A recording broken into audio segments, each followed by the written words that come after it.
And welcome back, Lobster Grammars. How y'all doing?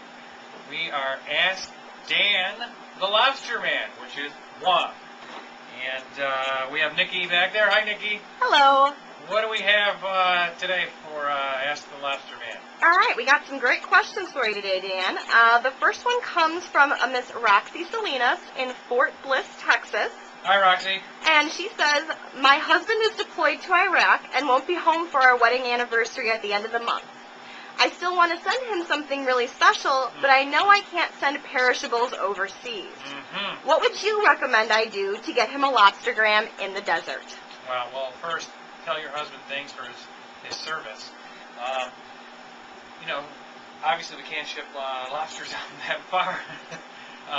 But what a lot of people have done is they have sent e-certificates to their loved ones out in Iraq and Afghanistan, and for that matter, all around the world, so that when they come back, they're able to have a great lobstergram dinner. And that's what I would recommend, Roxy. I think that's a great way to go. Okay, great.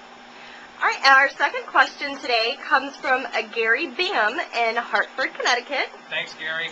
And Gary writes, I wanted to send my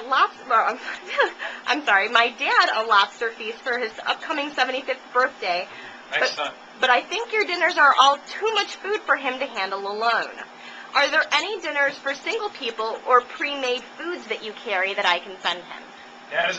That's a great question, because when I first started Lobstergram, my whole thing was to make as much food in the packages so that you would never go, gosh, I'm starving still after eating it. So we've always made sure we've had lots of great Lobstergram items in the packages that we do.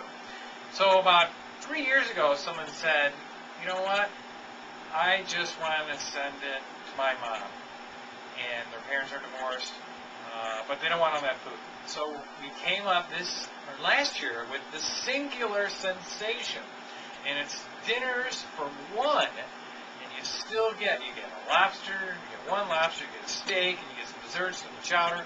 So you get a lot of great food, but it's only for one person. So that's what I would recommend. Okay, great.